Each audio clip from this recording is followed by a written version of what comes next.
Students, आज हम thermodynamics में सेकेंड यूनिट शुरू कर रहे हैं। ऊष्मागतिकी का दूसरा chapter, second law of thermodynamics या ऊष्मागतिकी का द्वितीय नियम। ऊष्मागतिकी के नियम को सबसे पहले केल्विन ने दिया था, इसलिए हम केल्विन के आधार पर ऊष्मागतिकी के द्वितीय नियम को इस प्रकार कह सकते हैं कि उच्च ताप के ऊष्मा भंडार से निम्न ताप के ऊष्मा भंडार को कुछ ऊष्मा स्थानांतरित किए बिना किसी भी चक्रीय प्रक्रम द्वारा ऊष्मा को कार्य में परिवर्तित करना संभव नहीं है। क्या मतलब हुआ इसका कि अगर हम उच्च ताप से निम्न ताप वाले किसी सोर्स में ऊष्मा नहीं देते हैं तो तंत्र द्वारा कोई भी कार्य संभव नहीं है। इसी को हम दूसरी तरह से भी कह सकते हैं कि केवल एक ऊष्मा स्रोत से जुड़े हुए एक तंत्र से एक चक्रीय प्रक्रम द्वारा परिपार्श्विक पर कार्य संभव नहीं है। तो कुल मिला के अगर सिर्फ एक सोर्स है तो कार्य नहीं हो सकता। हमें एक सोर्स के साथ एक सिंक या दो सोर्स का होना आवश्यक है, जिसमें एक उच्च ऊष्मा का होगा और दूसरा निम्न ऊष्मा का होगा।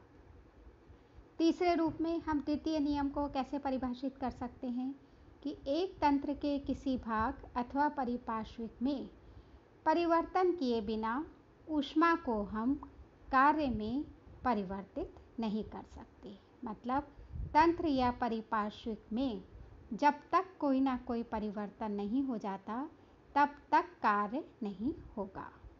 अर्थात किसी भी चक्रीय प्रक्रम या साइक्लिक प्रोसेस में सोर्स क्या करता है, ग्रहण की गई ऊष्मा अपने कुछ भाग को देता है और फिर उस कुछ भाग से कार्य सिस्टम द्वारा, तंत्र द्वारा होगा, परिपार्श्विक द्वारा होगा, किसी भी द्वारा इस ऊष्मा के द्वारा कार्य संभव होगा।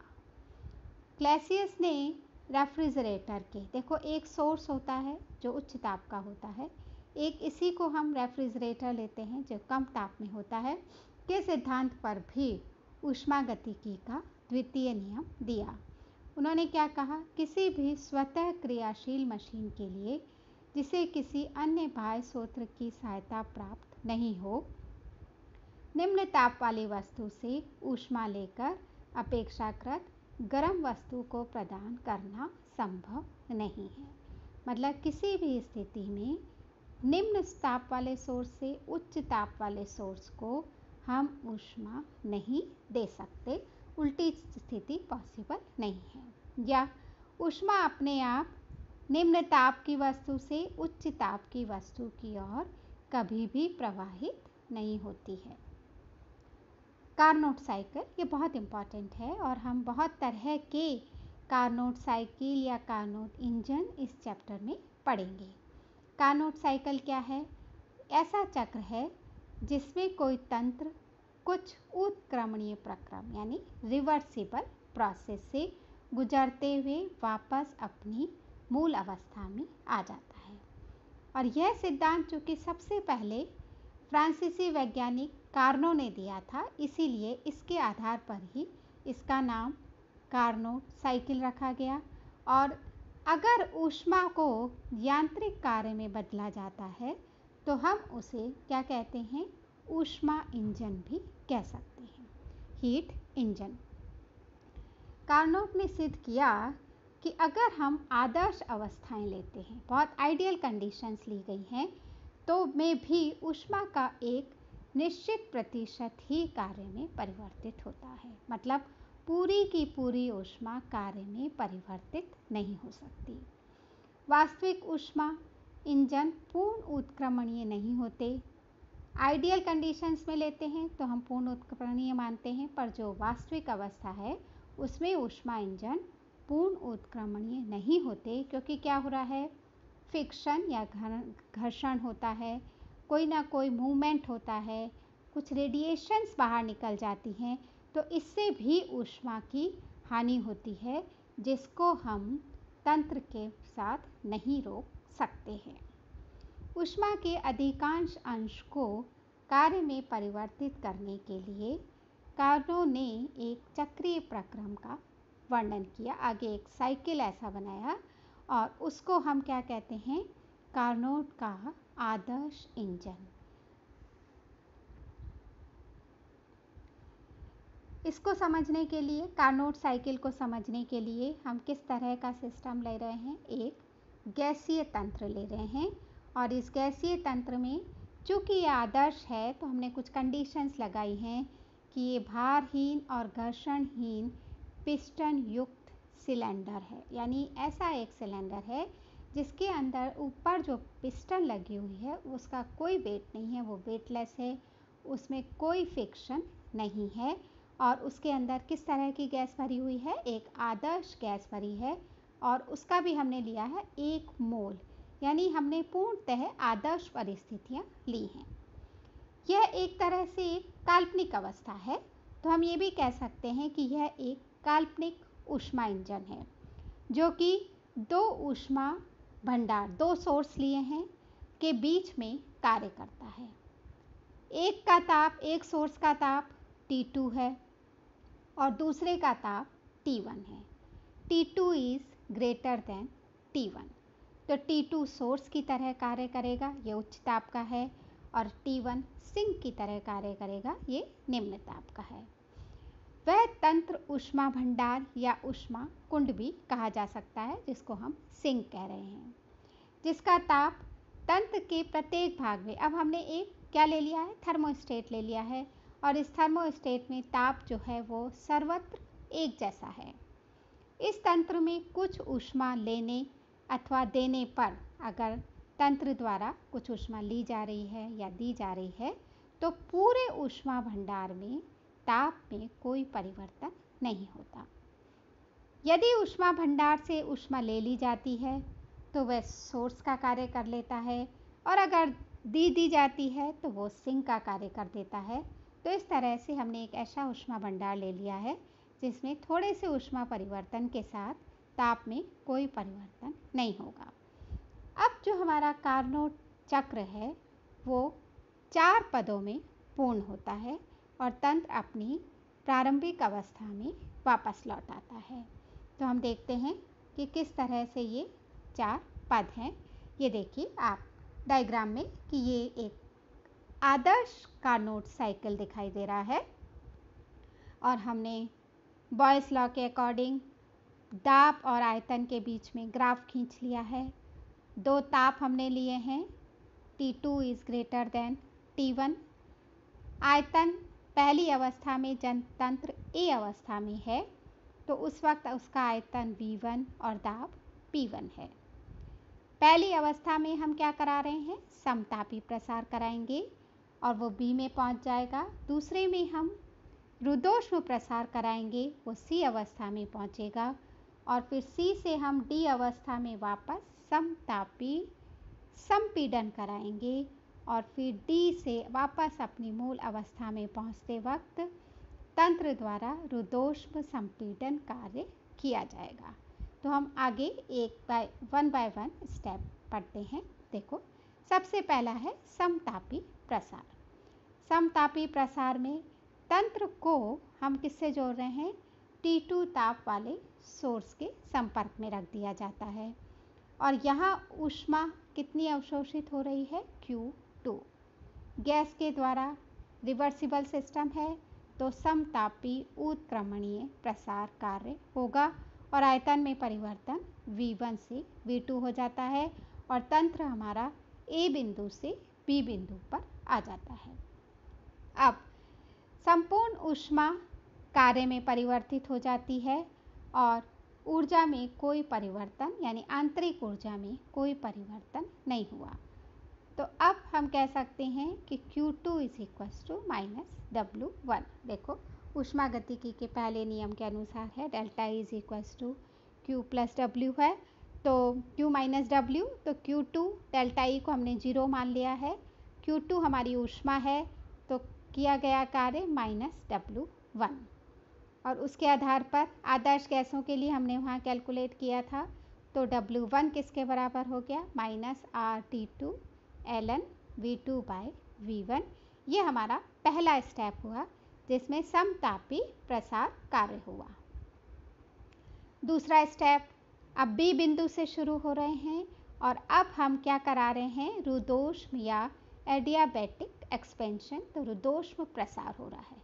रुद्धोष्म प्रसार में हम तंत्र को उत्क्रमणीय रूप से रुद्धोष्म अवस्था में, यानी हम तंत्र को कोई ऊष्मा नहीं दे रहे, Q बराबर 0, और तंत्र में आयतन में परिवर्तन V2 से V3 हो रहा है, यानी अब तंत्र बिंदु B से C पर पहुंच गया है और ताप अब किस पर आ गया है, T1 तक घटता है।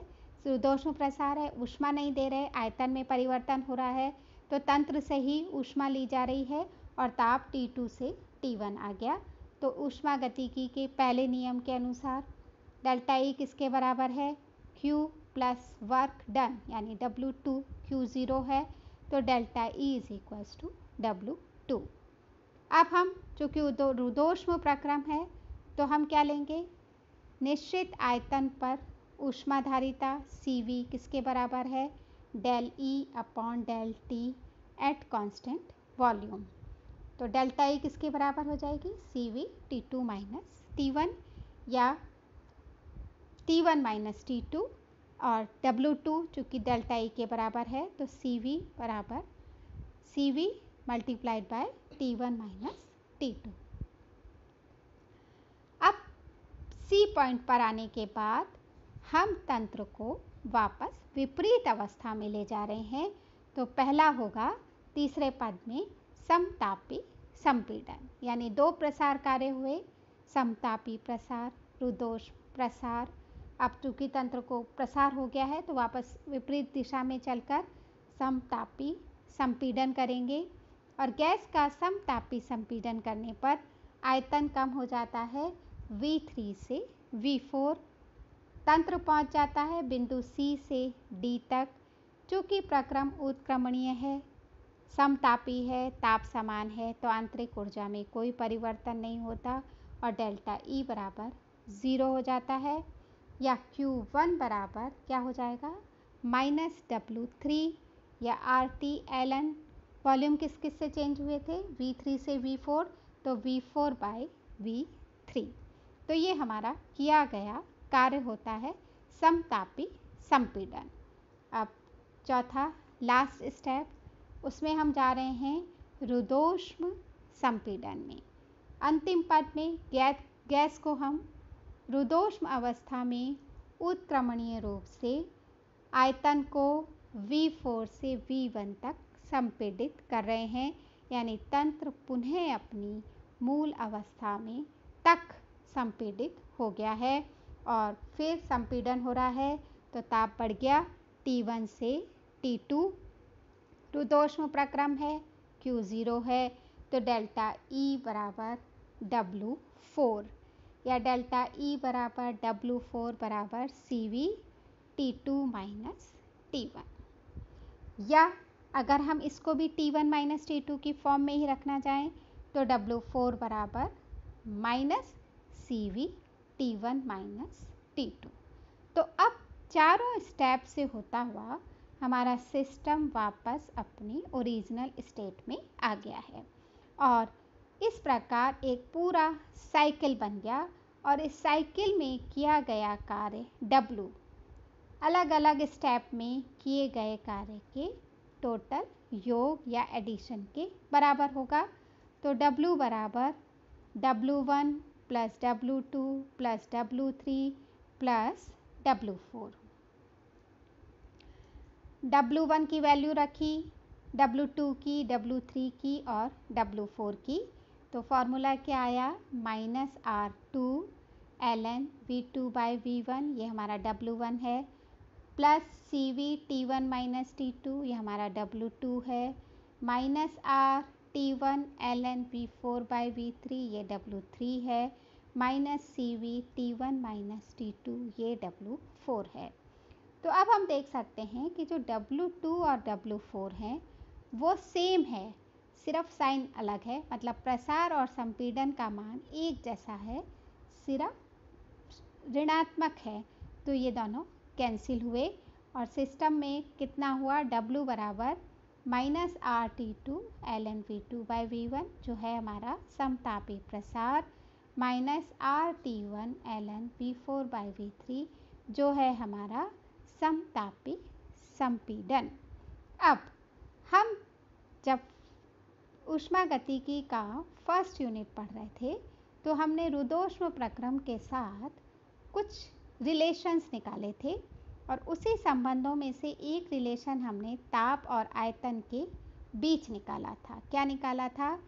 TV gamma -1 is equals to constant या K। उसी को हम यूज़ कर लेते हैं। T2V2 gamma -1 is equals to T1V3 gamma -1 और T2V1 gamma -1 is equals to T1V4 gamma -1।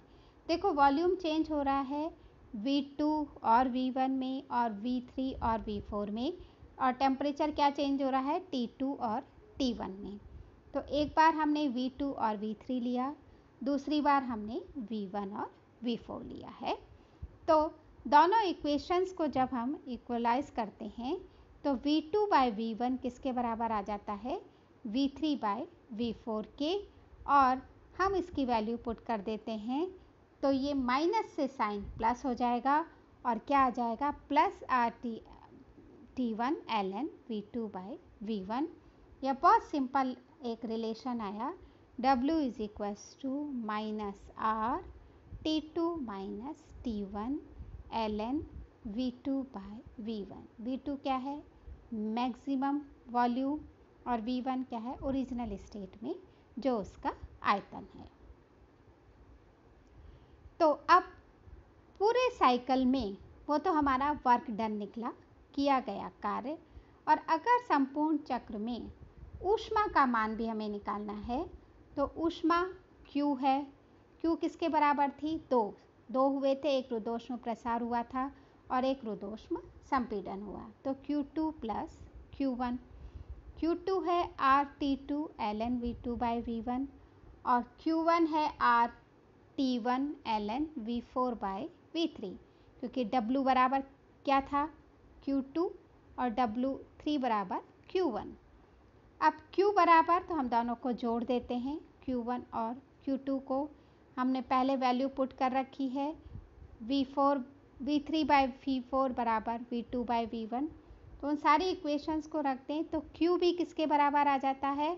RT2 minus T1 ln V2/V1। तो क्या निष्कर्ष निकला कि जो किया गया कार्य है और जो तंत्र द्वारा अवशोषित ऊष्मा है वो बराबर है, यानी Q बराबर -W, क्योंकि चक्रीय प्रक्रम में आंतरिक ऊर्जा में कोई परिवर्तन नहीं होता, डेल्टा E बराबर 0 है।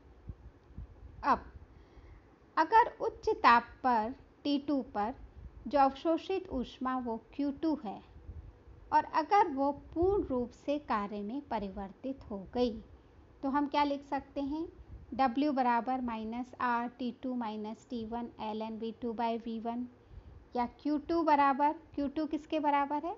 फर्स्ट स्टेप के, तो RT2 ln V2/V1, और अगर दोनों को कंपैरिजन करें तो W बराबर आ जाता है -Q2 T2 minus T1 upon T2।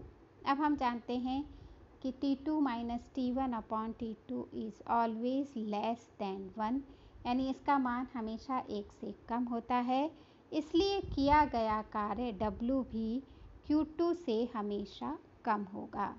तो उच्च ताप से जितनी भी ऊष्मा अवशोषित की जाएगी उसमें से कुछ ही भाग कार्य में परिवर्तित होगा और बाकी शेष ऊष्मा सिंक को दे दी जाती है। तो ये था हमारा कार्नोट साइकिल, और नेक्स्ट वीडियो में हम different type of Carnot cycles पढ़ेंगे।